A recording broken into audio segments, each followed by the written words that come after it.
every country has a responsibility, it's not a duty, to look after its borders and its people, whether internal and external.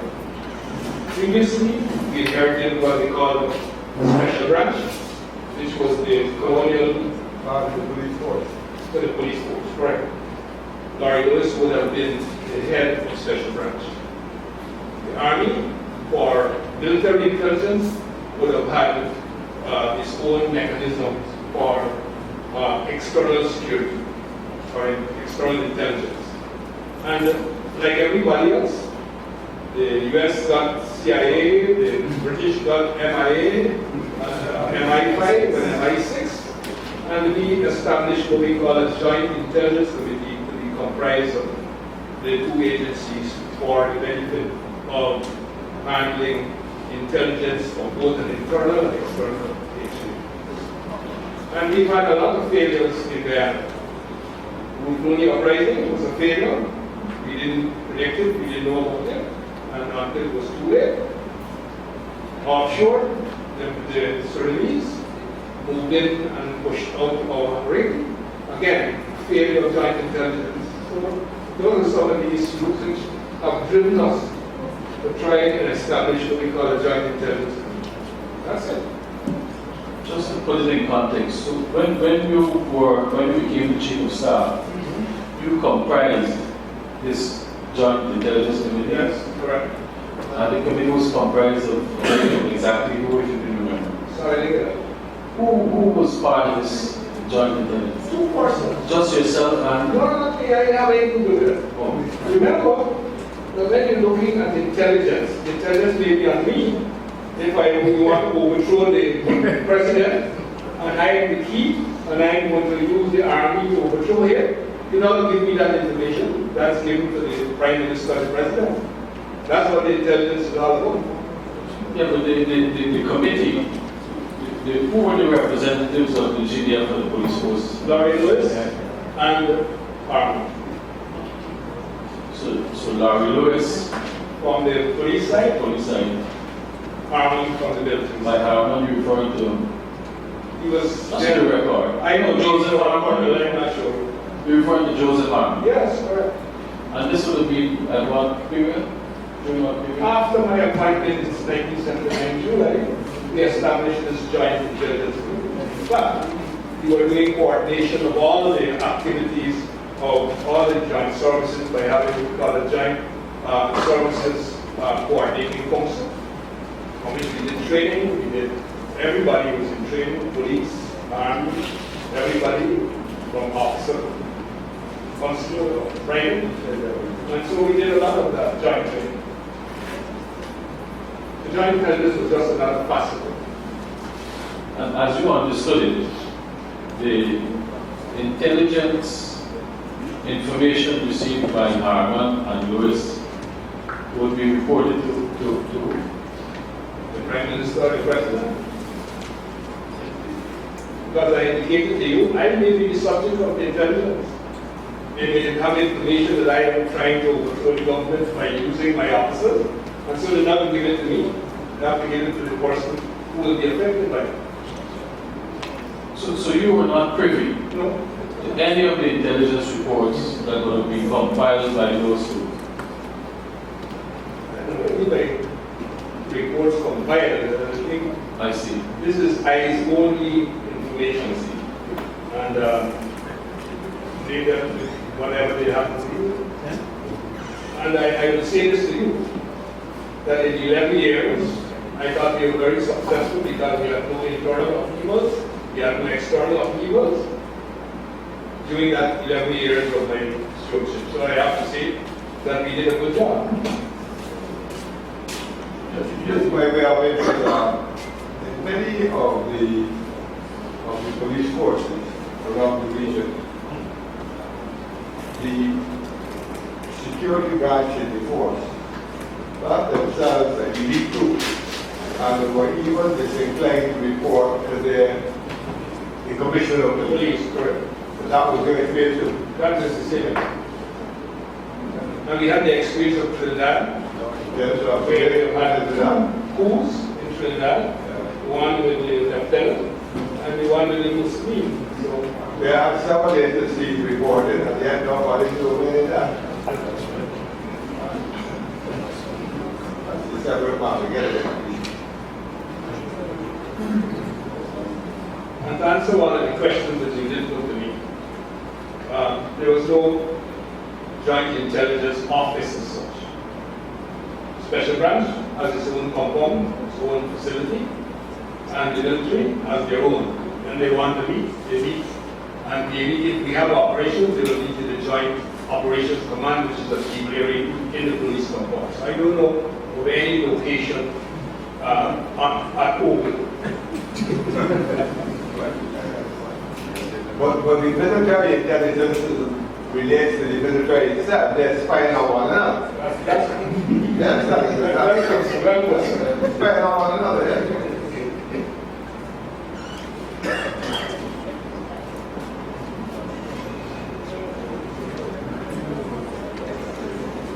Major General, when you spoke of internal and external upheaval, internal within the country or within the album, within the country.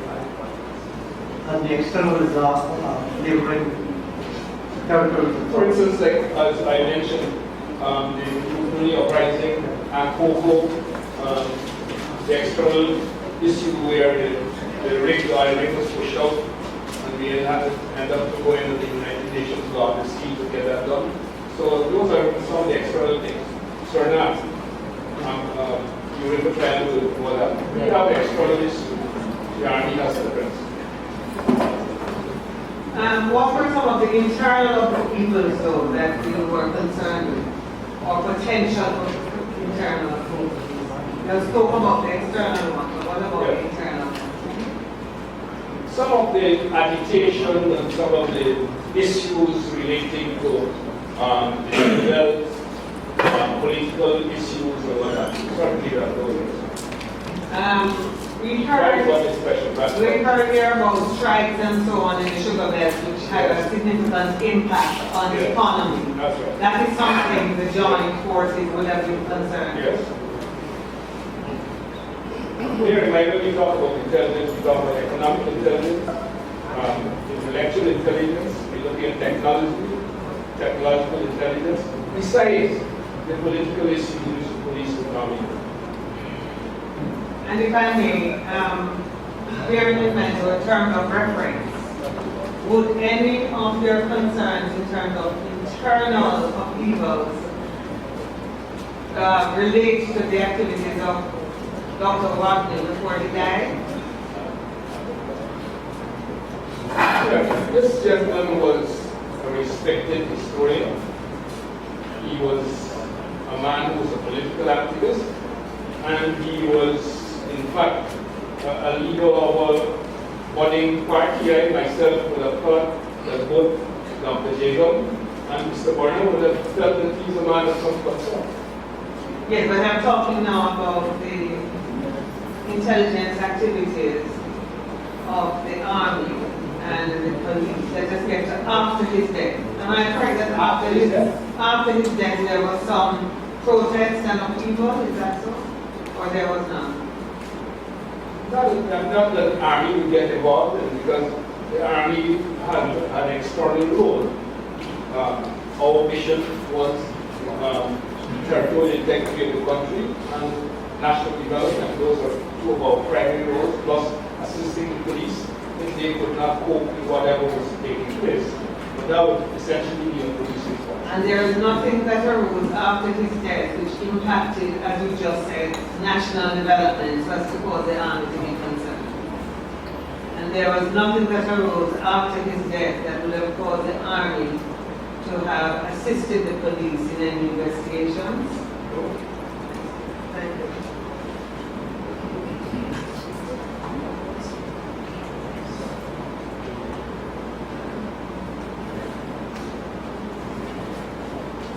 Which council to shift in terms of reference and focus, they were really too much focus there. I'm guided. Particularly for what the new was for because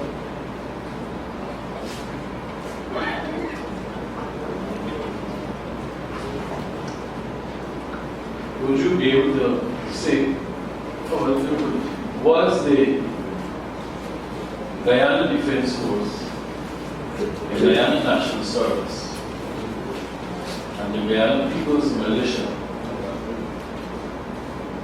tasked with the surveillance of the political opposition between 1978 and 1980? No.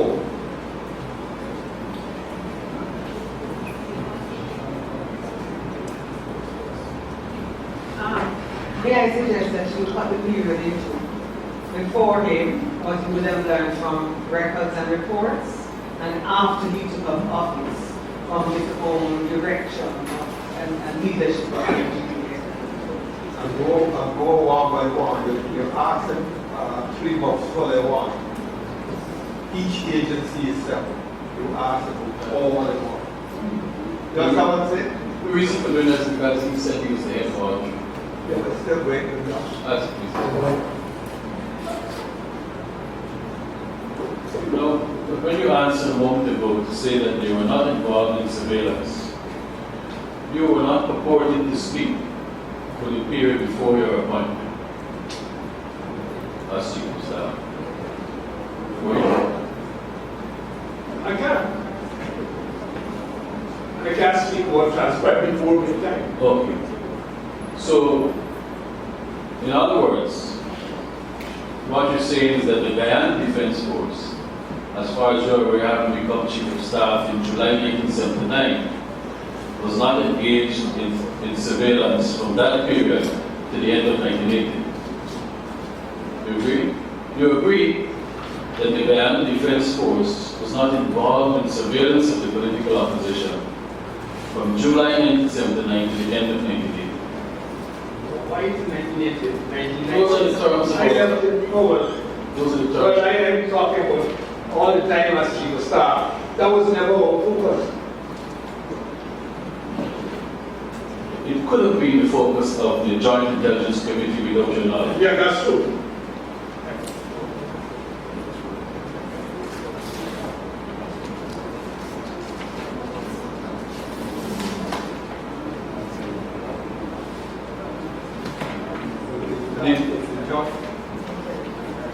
Joint intelligence. Who gave them authority? Who directed them?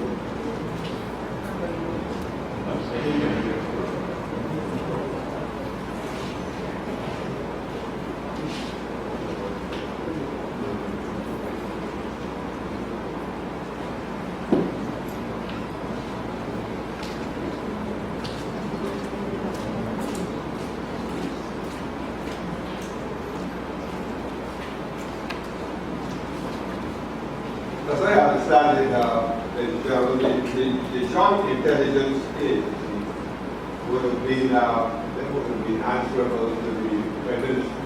Yes. Before 1980, when the constitution changed, we then had an executive president. Before they did it. Yes. And he had the authority to enlarge the limit as he saw fit. That would be good. I don't know what discussions would have taken place between Not us. suggesting thing, but it was within his competence. Yeah, To enlarge from the that point of view, he had the authority to do that. Mr. Chairman, for specificity, the executive president of the Constitution of Guyana was being appointed on the 13th of October 1980. June 1980, they had no such executive president. Although the Constitution was promulgated on the 13th of February, we came in October. I think it depends on the language. Yes. So for the record,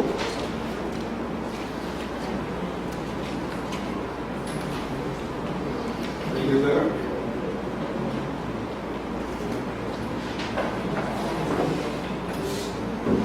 Are you aware of the GDF carrying out any actions as opposed to surveillance against the political opposition in July 1979 to 1980? No.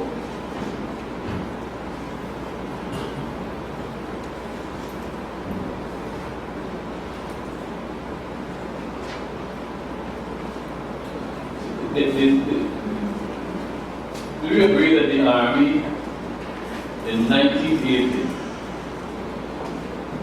would have played a part in the safeguarding and transportation of ballot boxes during the 1980 elections? And how is that relevant to the social preference? I really would like, this comes out of 1970. So when I became chief of staff, I made it politically clear to all the joint services and that they will never see soldiers fetching or handling ballot boxes ever again. So in 1980, which I believe may be the referendum period you're talking about and what have you, we made it very clear. We had what we call a study day at Ayagana, with everybody there, and I made it very clear that the Army will never be involved in any moving or handling of ballot boxes. If it's required, we have to escort them. That is, you carry the ballot boxes and we will ensure that somebody doesn't come to take them away. Fine, that is it. So I want to make that clear. Yes, with clarification. You did provide an answer earlier about not knowing that the GDF special branch carried out any surveillance with us. But when Captain enforced, when you were there, you need not know all, and you wouldn't claim to know all that the special branch is doing, by way of who they were targeting for the surveillance and so on. The special branch is an arm of the police forces, I understand. Yeah, I was about the police out there. So it's a police activity. Yeah. But even the commissioner of police often don't know that. That's correct. Because the branch often spend on heavy, you don't know anything to do with it. These probably saw themselves as an elite group.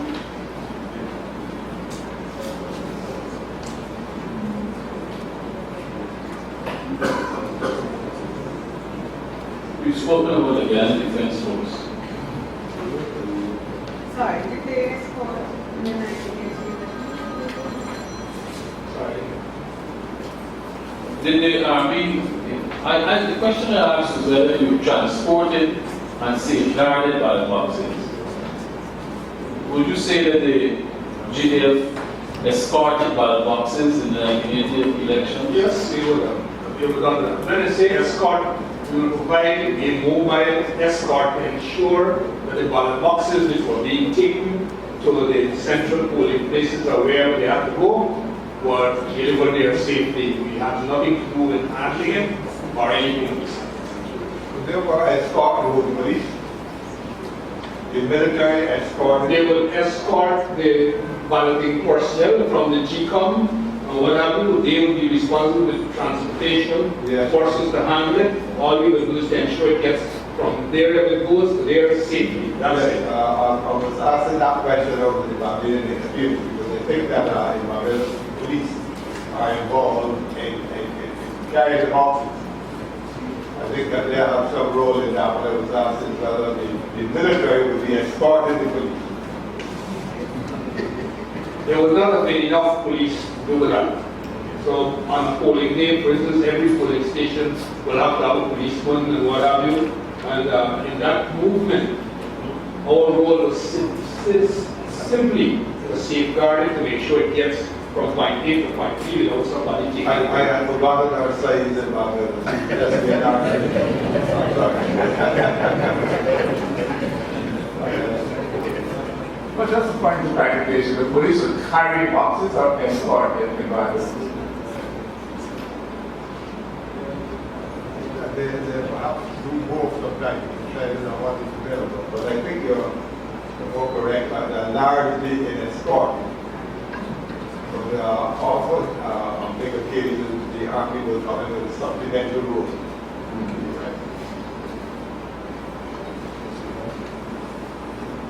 Mr. McLean, from the 1st of January 1978 to July 1979, the Guyana National Service engaged in the surveillance or the carrying out of actions against the political opposition. No, sir.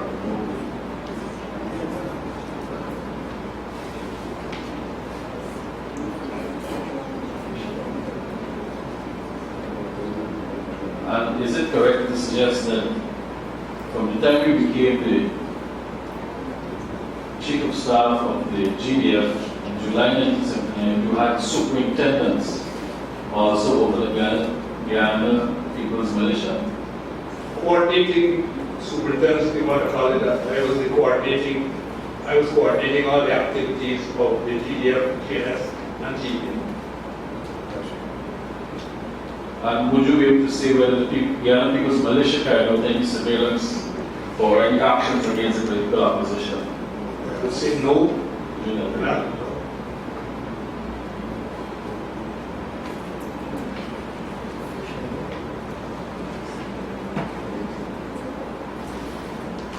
We should be prepared to consider that it is possible down the cycle that or low, that those things could have been going on unknown to you. A small group of people might have been Let me make it clear here. GNS is an hinterland organization. We have no standing anything to do. We have no capacity to do that, what you are talking about. The GPM is a reserve organization of nearly 10,000 men, and they are scattered throughout this country. But they are not unpermanent. We don't have a permanent structure there. If something happens, they are called out.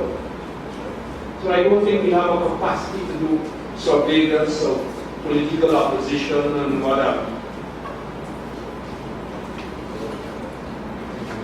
You were given the acronym to speak it rapidly, but spell out the names of these organizations that you're referring to. Guyana People's Militia, Yes. that's the GPM, Yes. Guyana National Service, GNS, and the Guyana Defense Force, GDF.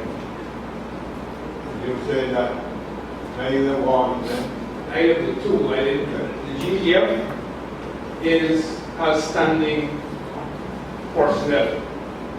So I was saying that the GPM and the GNS, because of where they're located and the nature of their operation, they have no capacity to be involved in any sort of surveillance. If you want to extend that to the GDF, unknown to me maybe, they have a preference maybe, but I don't think so. I think we were so taken up with what we have to do to get the Army back on a even keel and to ensure that their morale was high or whatever, that we were involved in everything, building or whatever. You go to Guyana, anything you see favorite, you know that's me. I did nearly everything that they have to be did. Mr. Clever.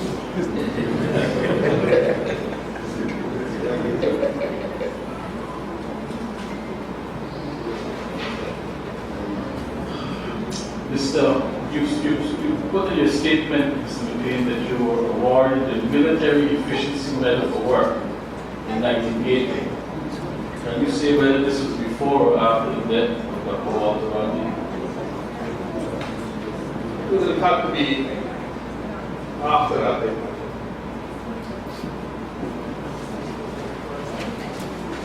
In your statement, you also said that you were promoted to Major General in 1985. Correct? This would have been before Mr. Gordon died, or after? After.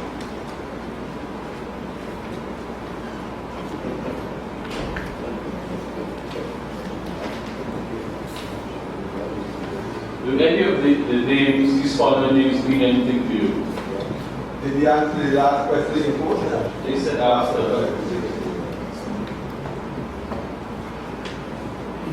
Do these names mean anything to you? Robert Gates, Adam Gates, Clive Gibbs, or Clive de Nobrega? Can you take them one by one, sir? I know the names, I do not know the person that you know, or any of those names relating to any person. I don't met him, don't know him, and I know of him. You know of him. Yes. The four names, just for counsel's clarification, the four names that I mentioned are actually in reference to a single person. Robert Gates, A lot of aliases. a lot of aliases. Robert Gates, Alan Gates, Clive Gibbs, or Clive the number. And you know why he has those aliases.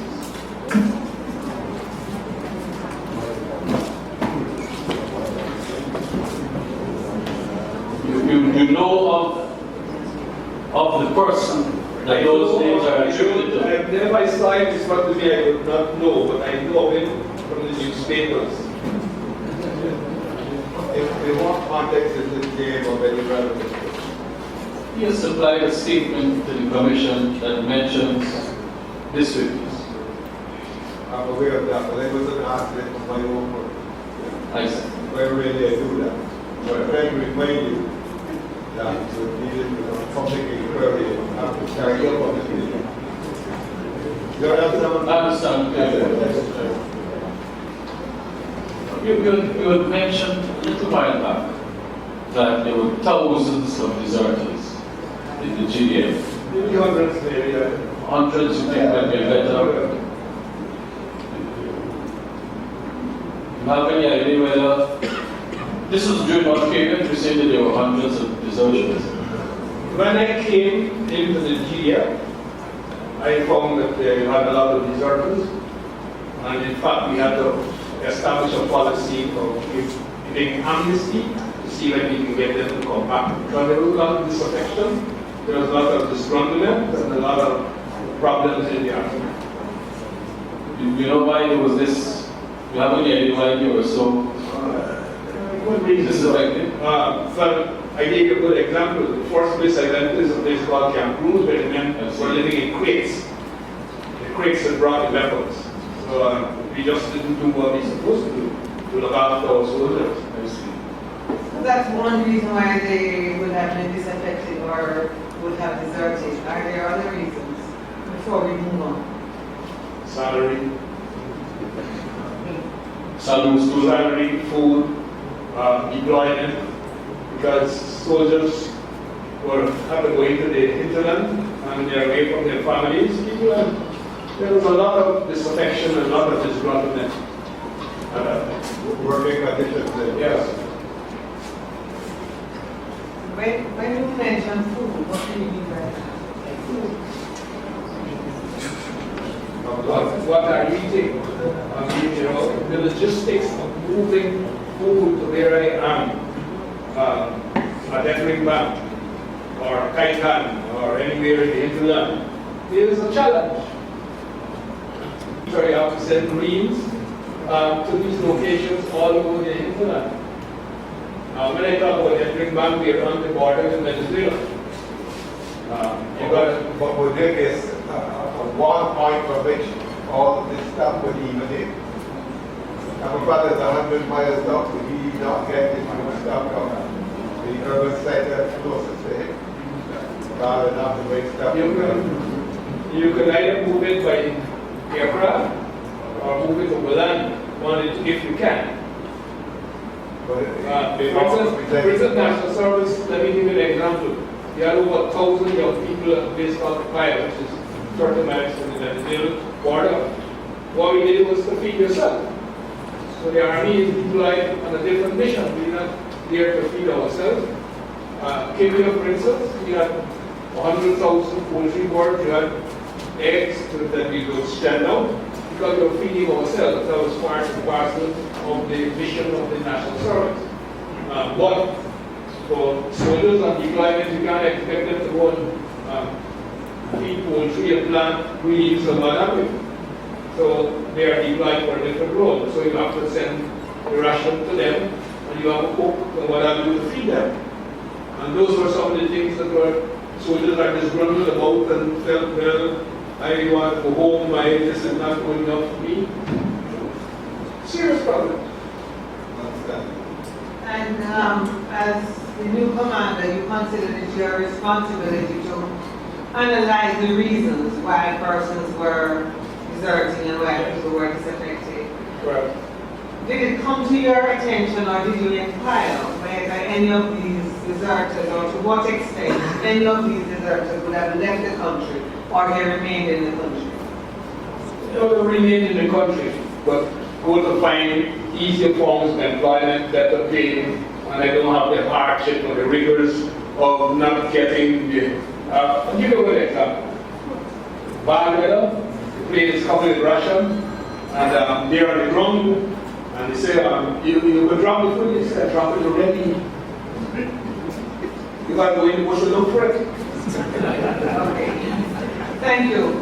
For release, and the reason I'm pursuing this with you is that we have to examine the atmosphere Yes. in the country at the time. So, pardon me for asking you this question. In your inquiries, did it ever come out that the level of desertion and or disaffection had anything to do with complaints in relation to the leadership of the army or the higher ranks or, how commands were given and or executed? I don't think that is really the issue. I think the officers that I had are probably the best that you could find, and I was very proud of them, and they did good work under the circumstances which were prevailing at the time. When I arrived, I knew I wasn't welcome, but by 11 years later, or 10 years later, or 9 years later, I feel that we were doing an excellent job. We built the airport, we built places everywhere, and we did an excellent job at Militia. Thank you very much. Major General, Sir. we have heard evidence. See if you could throw your mind back to the period 1980. Well, 79 you became Chief of Staff. Yes. Before that you were in the National Service, right? That's correct. Right. So we have one evidence there was appeared to be general discontentment because of the banning of a number of imported items and such other things. What was your impression at the time of the mood of the population? I thought that the policy, given the conditions in terms of foreign currency and what have you, created serious hardships for the people. But I think it was a necessary evil, in the sense that a lot of things developed which we didn't have. For instance, let's take Irish or English potatoes. We are flooded with Irish and English potatoes, but there was a time when, because that was banned, we had plantains, yam, and every conceivable vegetable that you could eat, and we started making chips. Instead of having chicken and potato chips, chicken and plantain chips. And then those are things which came about, but it was a hardship. Flour, not a problem, which undermined even the army. Right, as a man of your vast experience, people have resisted the change. And despite the laudable objective of what you just told me, Yes, there would have been dissatisfaction. definitely. Now, would it have been part of the business of the army to have intelligence gathering generally at the time? Because part of your mission is not only external but internal uprising and what have you. So would it have been part of the army's objective to make sure its intelligence gathering was on the ball, as it were? Well, maybe in the joint intelligence grouping, the that we're talking about, that may have been shared. I have no doubt it would be, because the grumbling of even in the army would be an important issue for the joint intelligence to recognize. There's a saying which is almost a truism. One easy lies the end of where's the come. And you were head. I have a problem. Figuratively. You were the head, you were the pinnacle of the house. Was that part of your concern to be aware and therefore to receive reports from your juniors, as it were, about what was taking place in the country on that event? I agree. And what we have is what you call here. We have to assess, evaluate, predict, and respond. And from the evidence you were given, some of the information in this commission, the WPA seemed to have been a growing force starting from 1974 from its formation and was rising, as it were, crescendo. Would that not have been a concern to you as head of the army? It was a concern for the country, but from the point of view of the Army, I don't think that was my concern. My concern was a lot more mundane and normal matters. I see Mr. Dr. right here. He congratulated me because I came to the city. But in the normal course of things in your conversations, I think it's part of the course. In your conversations with the then Prime Minister, with the become President, Yes. didn't you all discuss these matters? Yes, those matters would have been discussed. The defense board met one case, and at that defense board, some of those things will be discussed. But insofar as the Prime Minister was receiving security reports, intelligence reports, did he receive them through you or direct from the... Gordon would never receive anything from me alone. Yes, no, He yes. was too astute a man not to have other figures in everything else that was going on. And to the security conscience. Yes. There's every likelihood that he would be directly telling the security agencies whom he wanted them to have surveillance over in terms of individuals and our institutions and our events. Possibly, but I am not the recipient, and the people who are the recipients are not going to say it. But the directions to that agency didn't come through you. Not through the intelligence unit, but certainly they would share things which they feel that are important or relevant with me. Relevant to you? Yes. Yes. Whatever they think were relevant to you, you would know anything about. Yes. Now what I'm suggesting to you is that Mr. Burnham, as Prime Minister at that stage, would have been concerned to deal directly with them, including telling them what he wanted them to be checking on and the surveillance over. You're probably right in the sense that special branch, I would only have known the head of special branch, but I don't know how many people he would have had who are out there gathering information and doing whatever was required to be done. I don't know. And in terms of the Army, I think there again, the head of the intelligence corps would probably have got his own operatives who are dealing with that. Now, security agencies often make the political opposition an area of focus. You're aware of that? Yes. The WPA was of concern to the country generally, but to the established political parties as well. Government, PP, and others. But you're shaking your head, and I think I know what you're saying, but I want to hear your voice. It's a rich voice, too. How are you answering those questions?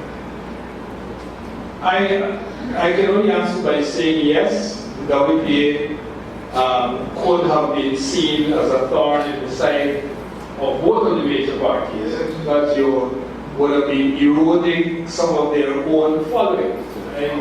I have no doubt that that is the case, But to the extent that it didn't concern you, you would not have seen any security reports on the WPA. and I would not see them as, for instance, one of the questions that people put to me is whether I saw Bonham's statement as being a threat. When you get up on a political platform, politicians say everything. There's a lot of political rhetoric, but they don't expect that that is going to be translated into something. So,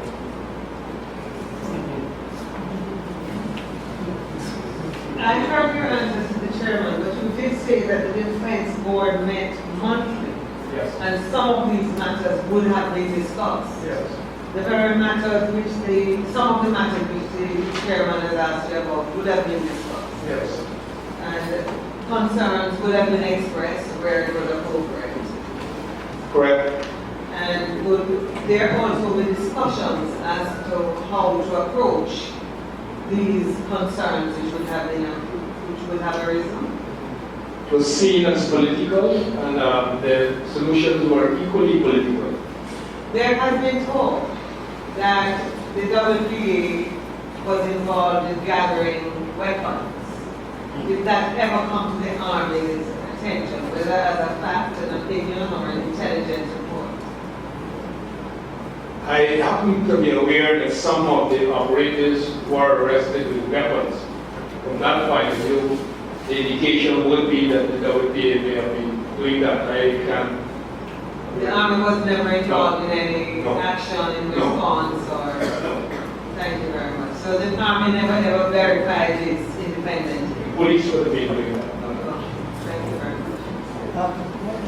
Mr. General, from what you have told us thus far, it would appear that you had little or no information concerning events leading up to Dr. Rodney's death. Is that a fair assessment? That's a fair assessment. Right. I am on our term of reference number 1 to examine the facts and circumstances immediately. I am omitting the words prior, at the time of, and I'm going and subsequent to the death of Dr. Walter Rodney, in order to determine as far as possible who or what was responsible for the explosion resulting in the death of Dr. Walter Rodney. Now, as Chief of Staff of the Army, it had been revealed in the press subsequent to the death of Dr. Rodney that fingers were pointing to a member or a former member of the Army named William Gregory Smith or Gregory Smith, whatever. As head of the Army, that would have been some concern to you. Yes.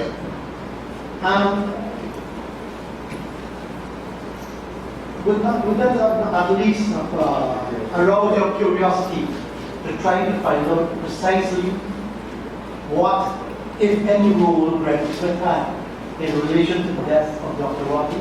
I'm talking of subsequent. Okay. First of all, I was happy when I was ordered with no Gregory Smith. That's initial. Yes, yes. And after it was discovered that there was a William Gregory Smith, I was also happy that he was not acquiring the information I got, that he was in the Army and is a deserter. But certainly that was something which we were happy about, that look, this is not a man who is with us for the district. But, subsequent to you, did you uncover any information that the Army, in fact, played a role in moving Gregory Smith from in around Georgetown to Rodney or elsewhere? I was not aware that he was being moved anywhere. No, Brian. After. Yes. I was not aware that he was being moved to Kokwani and to all this. I ordered, as I said, I heard recently from Captain Amaya when he was told that he's coming here to give evidence. That this is not something which I was aware of. Do you read the daily newspapers at the time? Did you, sir? Or you got somebody checking them to tell you what was being reported in the news? You recall? I must have read the newspapers. I can't put my fingers in it at the moment, but I seem, with all these type of papers you have given us, that it was reported at the time, when I say at the time, shortly after the death of Dr. Rodney, that the Army had removed him and so on. you went to Papua and then subsequently to French Guyana. Did you, what my question is, That was recent. did you ask him? Was that shortly after his death? I'm from around. What I seem to recall, I'm not sure. Were you aware of that information around the time? Assuming it is correct, though, Not at all. assuming that the information is correct, that the Army played a role in transporting them into the internet, some 60 miles of warfare, and then they would go to the border. Who would have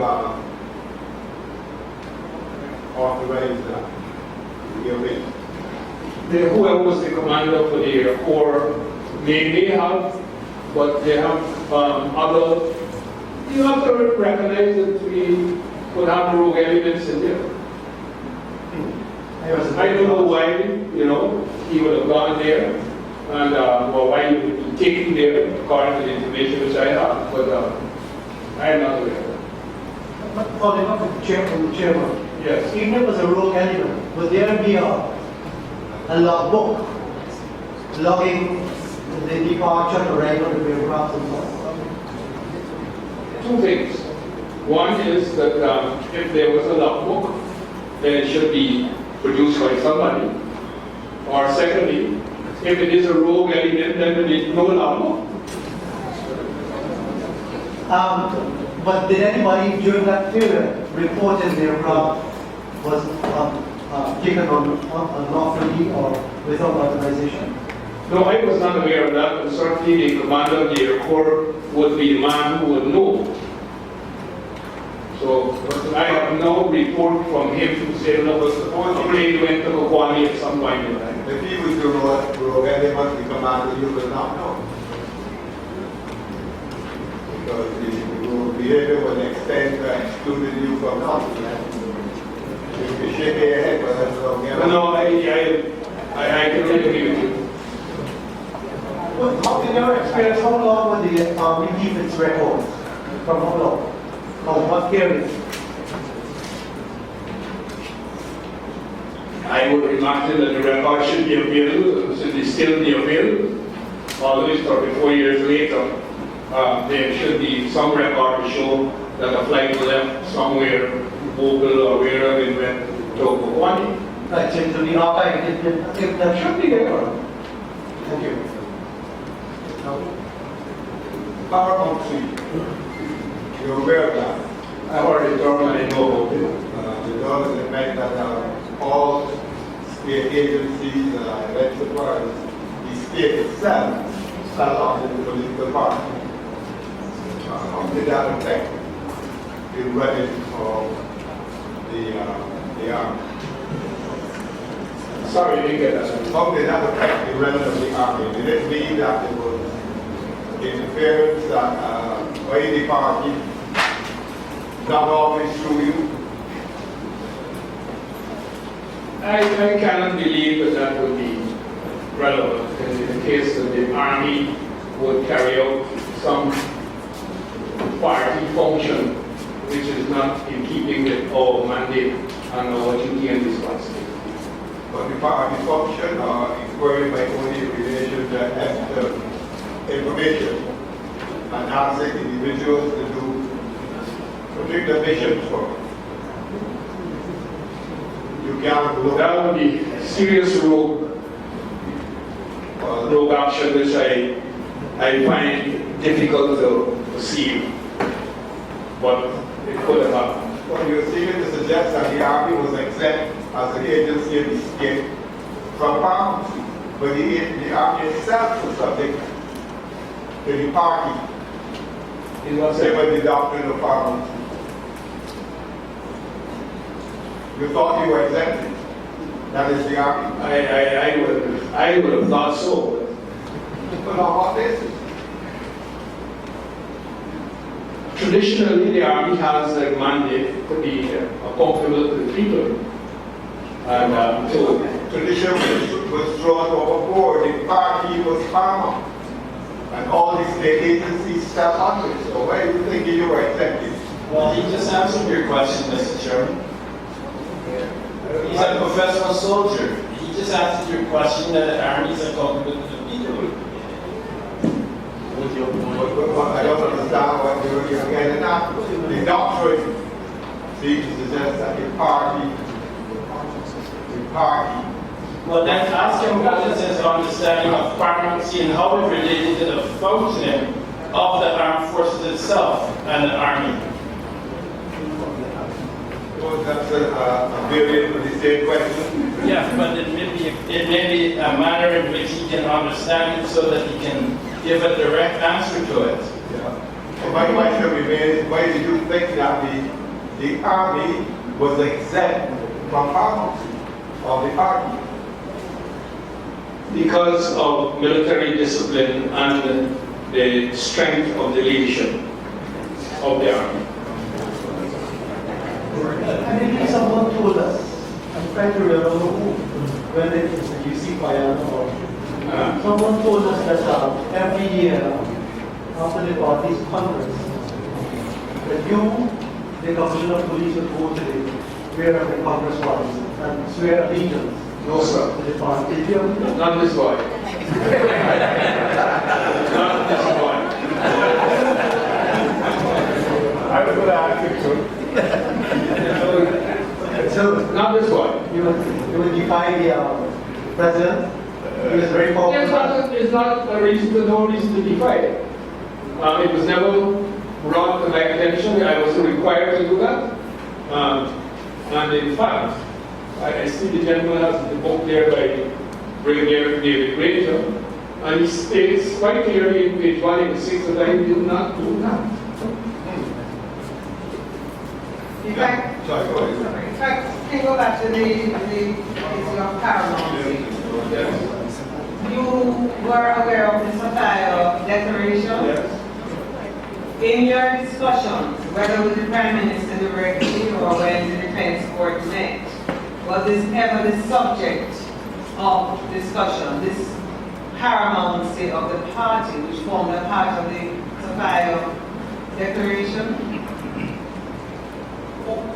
Only in the sense that they dealt with it at the political party level. And as far as we were concerned, it didn't really impact on us in the military. Did you ever in the military say this declaration of paramountcy cannot apply to us? We consider ourselves exempt from it. No, we just didn't do it. Thank you very much. I have been told that this principle was later incorporated into the Constitution. Is that so? Is that so? Yes or no? Witness, you're not aware of that. As you are the witness and as I'm asking you, I'm obliged that you have answered. I have some other questions that don't relate to paramountcy. But let me ask you this. Did the police ever share with you? Well, first of all, HRGER, would that reflect the numbering on an army airplane, an army aircraft? How were they numbered? GR probably, yes. GER. Yes, probably would be enough. Did the police ever share with you that they collected a statement from a person who said that on the 17th of June, an aircraft numbered HRGER landed at a certain place, I'm going to tell you where soon, and men came out asking for Smith. This was at the Papani Park. What was marked? 17th of June then? 1980. Was that ever shared with you by the police? 17th of June, 1980. That would be 4 days after. Yes. No. I am referring for the purposes of the record to TAN-LJ-CID-RR1 submitted by Senior Superintendent Leslie James, which contains statements apparently collected by the CID with respect to the death of Walter Rodney and the search for Gregory Smith. So I was just wondering if this was shared with you, this information was never shared with you. No. Was it shared with you that other persons also gave the police statements indicating the landing of such an aircraft at the Kapani airstrip and inquiries being made for somebody named Smith. No? I am not aware of that. And you're just confirming what I said, that the police took on that investigation and responsibility. The names are in the statements, which counsel have been supplied with. But so much time has passed, I have chosen not to call the name of the person who gave the statement. But it's a matter for the chair and council to appear whether they want to uncover that. I just wanted to check that. Were you aware of the fact that some of the 8,000 men on the members of the ruling party debate? And I suppose every Guyanese has a choice, a political choice. Whether it be army, police, or wherever you are, that you can choose whatever political party you want to vote in. So I said that, but were you aware that some were even active members? Well, what do you consider active membership? Not only party carrier members, but quite the political leaders participated in rallies, doing the work in wherever they live with their party, canvassing people and so on. Were you aware of that? I can only assume yes that would happen, but I am not aware. You're not aware of it.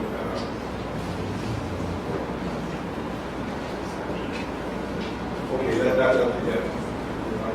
Mr. Chairman, I don't know if the commission have this document, but I'm certainly willing to email it to commission's secretariat. But the GDF has a personal policy that sets out the ambit of the political participation of its members, what its members could do and cannot do in the political realm. I'm not sure if the commission has that document.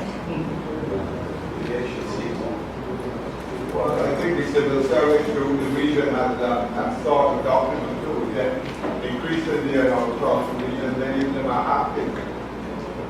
Those things are broken in reach. You know, they are honored in research. No, I appreciate that. I'm just asking whether the policy is there as well. Yeah. But you were saying that it was part of the formal procedure at least. There is, the policy sets out what they can do. It says they can attend meetings, but they shouldn't go in uniform. They can go in their party. We'd be happy to have it. Thanks. I'll email it.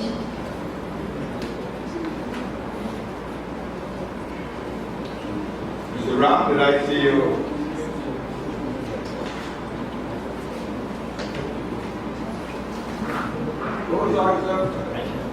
So the Special Council has been so excited for so long, I know.